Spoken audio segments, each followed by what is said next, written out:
Right now, you could swear you remember something. The color of a door, the exact words someone said to you last year, the way a room was arranged the night something important happened. You'd bet on it. You'd testify to it. And there's a real chance none of it happened the way you think. Not because you're forgetful, not because your memory is bad. If anything, the more confident you feel about a memory, the less that confidence tells you about whether it's true. Because of something stranger underneath all of it, your brain doesn't store memories. It builds them, fresh, every single time you ask for one. In 1974, a psychologist named Elizabeth Loftus wanted to know something specific. Could the wording of a single question change what someone remembers seeing? So she showed people footage of car crashes. Ordinary footage. Nothing dramatic. Then she asked a simple question, except she changed one word depending on who she was asking. Some people were asked how fast the cars were going when they hit each other. Others got a stronger word. Smashed. One verb. That's the whole experiment. Somewhere, a psychology student is still mad they didn't think of it first. People who heard smashed estimated the cars going noticeably faster than people who heard hit. Same footage, same crash. Different word, different memory of how bad it looked. That's odd. It's not the interesting part yet. A week later, Loftus asked the same people a new question. Did you see any broken glass? There was no broken glass. Nobody's car in that footage shattered anything. But the people who'd heard smashed a week earlier were twice as likely to say yes. To describe it even, glass that was never there, glowing quietly in a memory that felt completely real to the person reporting it. One word, planted a week before, had reached backward and edited the footage in someone's head.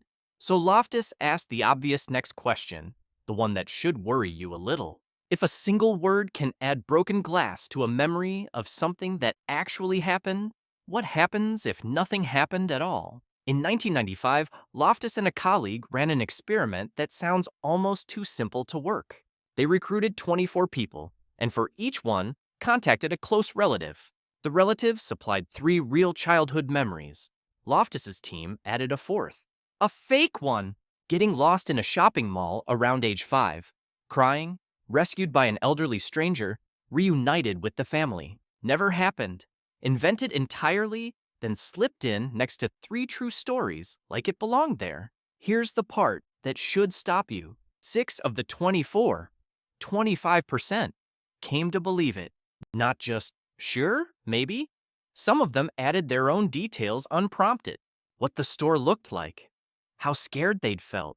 The stranger's face. One participant told afterward the mall story was fake, kept insisting she remembered it anyway. Not stubborn, just certain, the way you're certain the sky is up. And the mall wasn't even a dramatic lie.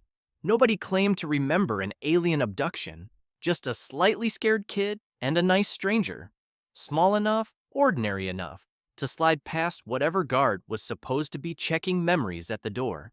There's a small detail buried in the data that's almost funnier than the headline finding. When researchers compared how people described their real memories versus the fake one, the real memories came out longer. Real ones averaged 138 words.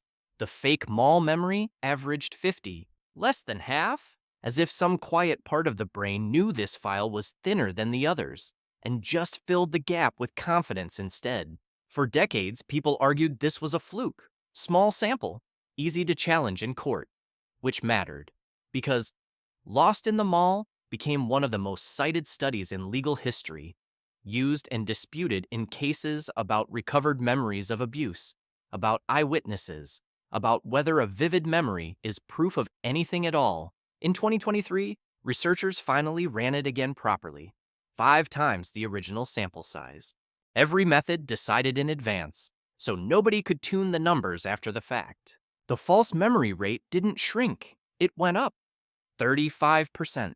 Whatever was happening in that first small study in 1995, it wasn't a fluke. It got stronger under scrutiny, which is the opposite of what usually happens to a shaky finding. Here's the reframe, and it's easy to miss if you only hear memory is unreliable and stop there. Your memory isn't a filing cabinet with a drawer for every event. sitting there untouched until you open it. It's closer to a story your brain retells itself from scratch, every time, using whatever scraps are lying around. The last conversation about it, the last photo you saw, the last word someone used to describe it to you. Which means every memory you have has been quietly rewritten a little every single time you've remembered it. Not corrupted once, edited on a loop for years by you. You already live inside this every single day, and it rarely announces itself. Two siblings argue about how a family trip actually went. Both certain, both sincere, both partly building the memory as they defend it out loud. A group chat photo gets captioned once, and after that, everyone in the group starts remembering the night the way the caption described it, not the way it happened. Scroll back through your own camera roll and you'll find the same thing quietly happening to you. The photo isn't just documenting the memory anymore, it's slowly becoming it. Courtrooms still run on confident eyewitnesses who would pass a lie detector test describing something that provably never occurred. Somewhere right now, a family group chat is having the exact same argument it had last Thanksgiving. Both sides more sure of themselves than they were a year ago, which is not how being right is supposed to work. None of them are lying.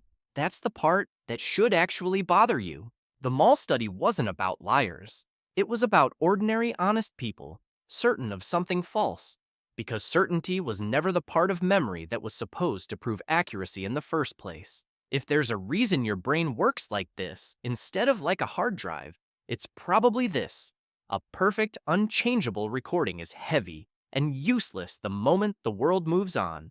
A memory that gets quietly rebuilt each time is lighter, faster, easier to update with what you've learned since. That's a guess about why, not a fact like the studies above. But it's a guess that fits. Nobody ran a controlled experiment on evolution, mostly because evolution doesn't return emails. Either way, you're not walking around with a hard drive. You're walking around with a very confident editor who never stops working, never asks permission, and never once puts up a little note saying it made a change. So the next time you're completely sure you remember exactly how something happened, the door slamming, the exact tone of voice, the color of the car, hold that certainty a little more loosely than it wants to be held. It's not that you're lying to yourself. It's that somewhere, quietly, your brain already started rewriting the file the moment you first tried to remember it. And it's been doing that every time since, without ever once telling you.